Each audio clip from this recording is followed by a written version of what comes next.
You were talking about the majority opinion in Muldrow v. City of St. Louis. You said, quote, Justice Kagan, will she be able to control the opinion's future distortion by her evil colleagues? Probably not, end quote. Who were you talking about? Sir, Ain't nothing changed, nothing new here to see. This ain't nothing but some political maneuvering. America. Welcome to the eulogy, eat it up. It's called political buffoonery. Hey there, everybody, and welcome to This Week in DUMBmocracy, where we showcase some of the dumbest newsmakers of the week. It's been a minute since we've checked in with Senator John Kennedy of Louisiana to see what buffoons and hypocrites he's exposing in the Senate lately. His Senate Judiciary Committee examinations are always a fun watch for me. Nerd alert! All right, call me a nerd, call me a wonk, whatever. I like it, okay? It's entertaining because Senator Kennedy mixes his wit and sarcasm with his very high intelligence in cross-examining many a witness or many a nominee in various Senate hearings. This particular hearing we're going to watch concerns the abuse of nationwide injunctions in federal district courts by partisans. Nerd. You're a fucking nerd. You're a fucking nerd. And no one likes you. Republicans do it, and Democrats do it. The focus of Senator Kennedy's examination is this woman you see on the screen right now. Her name is Kate Shaw. She is a professor of law at the University of Pennsylvania Carey Law School. She specializes in constitutional law, administrative law, and civil rights. She previously taught at Cardozo School of Law in the People's Republic of New York City, and her academic work has been published in Harvard Law Review, Columbia Law Review, and Georgetown as well. Pretty impressive, huh? Sounds like a pretty smart person, right?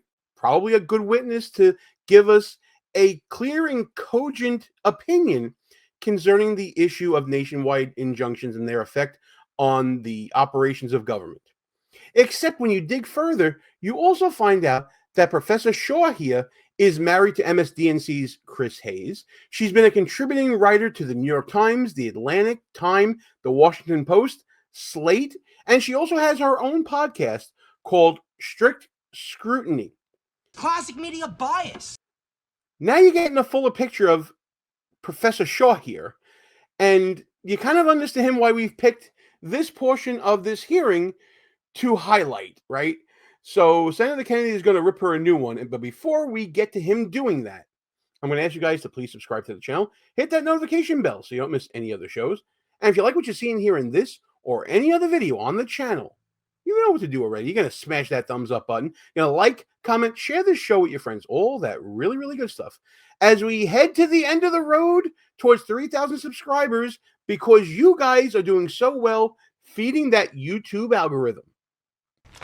Feed me. Before we get to Senator Kennedy's excoriation of Professor Shaw, I just want to remind you all that tonight, Wednesday night, 9 p.m. Eastern Time, me and Ross Galloway, we're going back behind enemy lines, discussing whatever news and issue pops up today and anything else we want to really talk about that happened during the week. I hope you join us for our live stream right here on YouTube and Rumble and on X. That's Wednesday, 9 p.m. Eastern Time, behind enemy lines. This guy is a grifter. All right, we got all the grifting out of the way, and I hope I see you guys tonight at 9 p.m. Eastern Time. But let's get to what you came for, the bloodletting here. Senator Kennedy in the Senate Judiciary Committee doing what he does best. Would any of you advise a client to defy a federal court order? No. None of you would? How about you, Professor? I mean, under most circumstances, we follow the government and private parties follow court orders. I suppose it's not, I would not rule out ever the possibility that in a sufficiently egregious order, there should be some consideration of whether there's a way. So in some cases, I think it's a qualified answer, in yes. some cases you would. In an extremely narrow band of cases, I think it would be considered, yes. Okay. Do any of you think that nationwide or universal injunctions are not being abused? Anyone? I'm not sure what if I may, Senator, I'm not sure what the time horizon of the question is. I don't think that there could be good faith disagreements about the correctness of some of them, but I have not seen in the last 4 months Professor, you're abuse. smart, No. and I've read your stuff, and I've read your writings. I don't want to get bogged down with this, but I have little respect for your opinion because I've read your stuff. When someone is in the White House that you agree with, and someone gets a universal injunction against him, you don't like universal injunctions. You called them judges acting like they're politicians in robes and judges looking like crass political actors.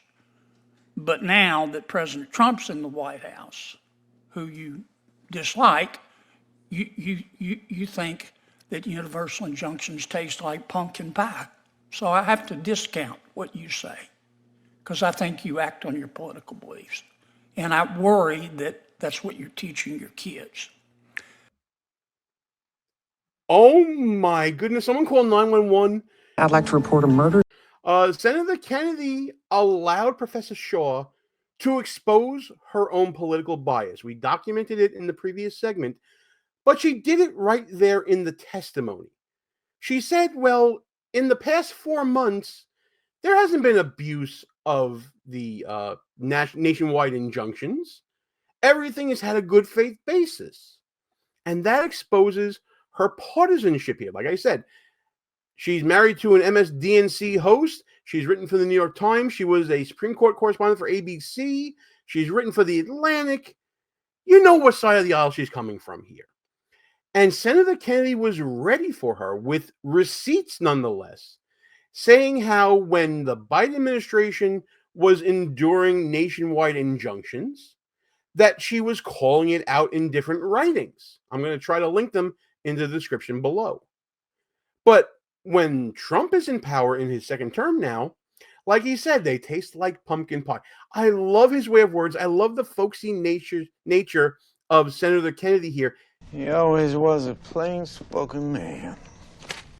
So right here in the beginning, Senator Kennedy has exposed Professor Shaw for the partisan hypocrite that she is. But there's more coming after a little bit of a, let's call it, high-minded discussion about the abuse of nationwide injunctions in federal courts. What a nerd. Do you think nationwide injunctions are being abused? Certainly, Senator. I think that is. They're being abused by both sides, aren't they? Yes, Senator. Both Republicans and Democrats are forum shopping, aren't they? Certainly. Professor, do you disagree with that? I think both sides are abusing them. I agree. Okay. And I agree as well. This is going to get a little wonky, but I'm of the opinion that if there is an attempt at a nationwide injunction in a federal district court, that is a court that governs over a portion of a jurisdiction in a state or a region. Usually, like here in the People's Republic of New York, we have the Northern District of New York, Southern, Western, and Eastern districts. If that portion of a court is able to grant a nationwide injunction on implementation of governmental powers guaranteed by the Constitution, like we've been seeing thus far in this Trump term, I think that should be immediately stayed and go straight to the Supreme Court for a ruling. Don't have to go through the circuit courts and then, the appellate courts that are there or the en banc reviews that we've been seeing. Go straight to SCOTUS. Go right up to the source. The business of the people has to get done.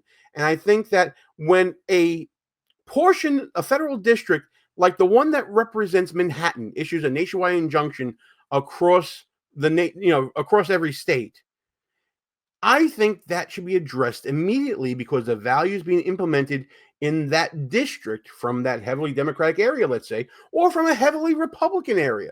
Like if you're going into Texas or something like that, into a very heavy Republican area. Those decisions have to be stayed and go straight up to SCOTUS, in my opinion. My 2 cents, but whatever. Let's see what the experts have to say.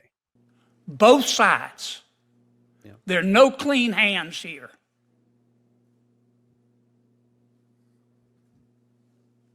Now, Your suggestion is that when a federal judge issues a nationwide injunction,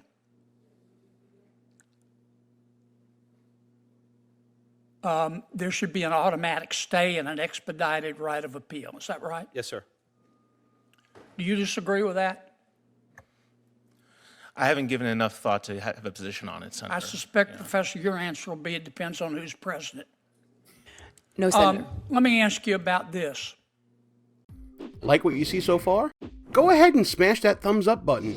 Also, leave us a comment and tell us what you're thinking. And don't forget to subscribe so you never miss another show. So I zoomed ahead in the video a little bit because our business here is political buffoonery, exposing hypocrites and things like that. It's not so much a discussion of Article 3 of the Constitution and its limits and legal theory and hypotheticals about when nationwide injunctions are permissible and not permissible. It's a really good discussion, and if you're a wonk like me, you should definitely check it out. That's why I'm leaving a link to the full clip in the description of this video, and I'm also going to put it in the upper right corner of the screen right there. There you go. You can check it out at your leisure. And by the way, if you are checking it out for that purpose, you are my kind of people. Definitely subscribe. We can have a lot of fun together talking about legal stuff on the side if you want. But let's get back to the business at hand, which is Senator Kennedy's exposing Professor Shaw as a complete political hack and hypocrite. I don't think there's any basis under Article 3, under Supreme Court precedent, under the English common law for nationwide injunctions. I think politicians have helped judges, and many judges are politicians, to just make it up. And many of them are like Professor Shaw here. If they like the president, they're against nationwide injunctions. If they don't like the president, they're for him. Professor, let me ask you this while I have you. On April 22nd, 2024, you said there are some members of the Supreme Court that are evil. Which justices were you talking about? I'll take it your word, Senator. I don't recall using that word, but All right, here's what you said.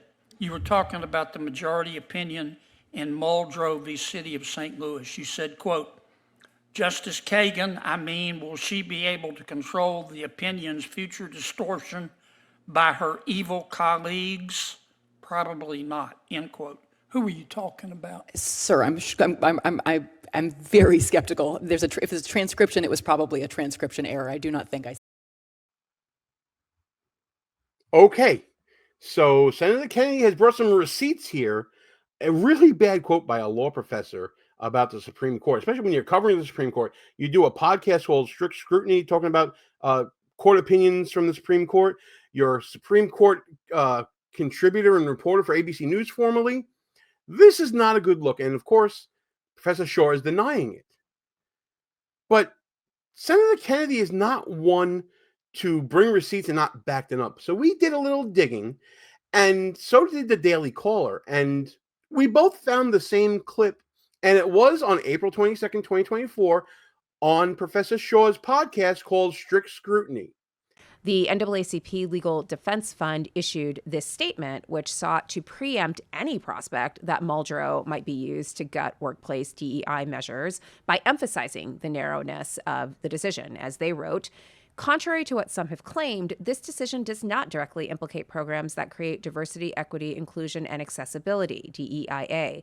Unlike the discriminatory transfer at issue in Muldrow, DEIA programs generally do not rely on race to determine the terms and conditions of employment, end quote.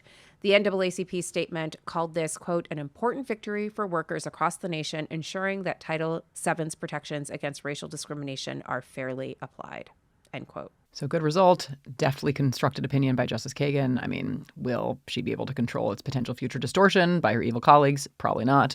But for a couple of years. Exactly. Yes, not for lack of trying. Is safe. No, that's true. Gotcha, bitch. I'm very skeptical. If it's a transcription, it was probably a transcription error. I do not think I said. No, you said it.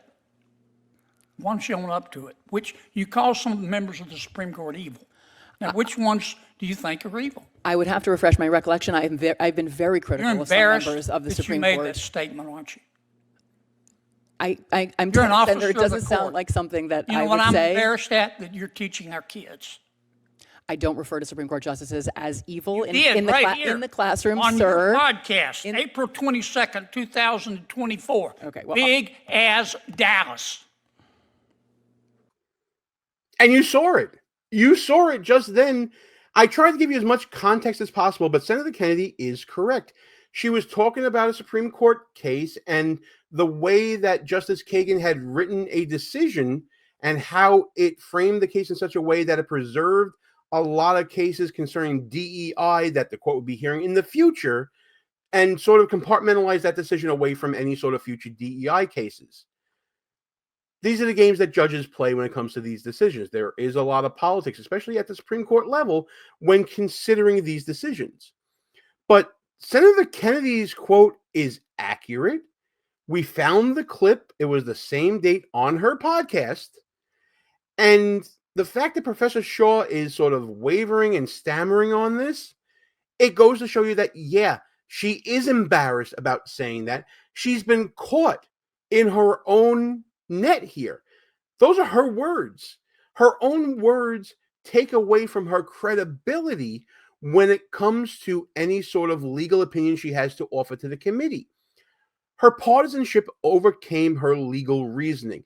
She's been doing that apparently for at least a year that we know of, probably more so because she's been involved in media. She's married to a media personality. They probably talk about politics all the time and the intersection of law and politics there. And I'm sure that those opinions color whatever legal opinion she has and whatever legal reasoning she claims to offer to a committee. The other people you were hearing from that we heard a little bit earlier from, they were being even-handed, saying, yes, Republicans and Democrats abuse this procedure in order to get these nationwide injunctions, depending upon the political winds of the time. Absolutely correct. I totally agree with that. Professor Shaw was the only one who didn't agree with that because she is a partisan. And you're an officer of the court, and you're here advising us to be respectful to federal judges, and you say they're evil members of the United States Supreme Court? Gag me with a spoon. You're part of what's the problem in all of this. Thank you, Senator Kennedy. Senator Durbin.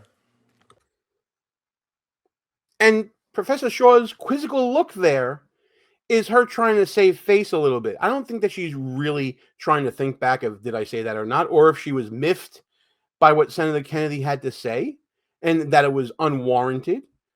This is the arrogance of the intelligentsia on the left. Professor Shaw is very smart. She has published many works. She's not a dumb person. She's gotten to where she is because she is highly educated and she has the tools to deal with these complex legal questions and concerns. And she's parlayed that into quite a career outside of the law in media. Kind of like what I'm doing here at a podcast at a very, very nano level. I have to watch my words when I come on here as well. And I got to make sure that things I say don't bite me in the ass later on. I try to be measured in many of these videos, except when I'm with Ross Galloway on Behind Enemy Lines and we're joking around and we're having fun and things can get taken out of context and I can deal with that. But when it comes to my analysis of a legal issue or a political issue, I try to be as even-handed as I can. I don't deny I have biases. Professor Shaw seems to deny that she has a bias here. She seems to think that her legal reasoning is sound in a neutral sense. But when the fact of the matter is Senator Kennedy exposed her for having those biases in her legal reasoning. She has a blind spot.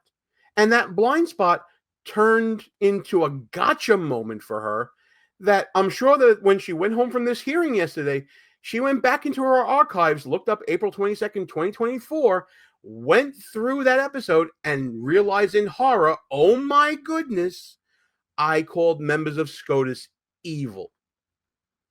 That doesn't do anything for your credibility, Professor. And at the end of the day, credibility is really all we have. Her ego got the better of her. Her arrogance got the better of her. And in the next couple of days, she's probably going to be eating some humble pie in her circles.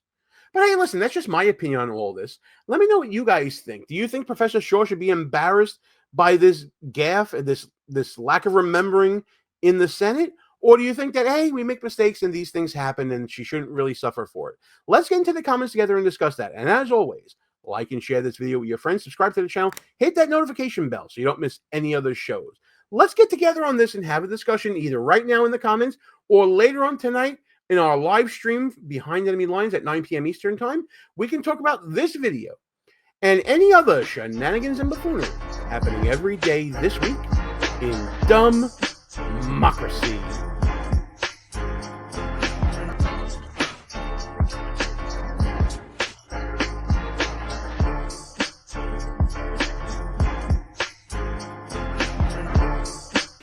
All views and opinions expressed here are not necessarily of the mainstream media and may offend some listeners. It's called political buffoonery.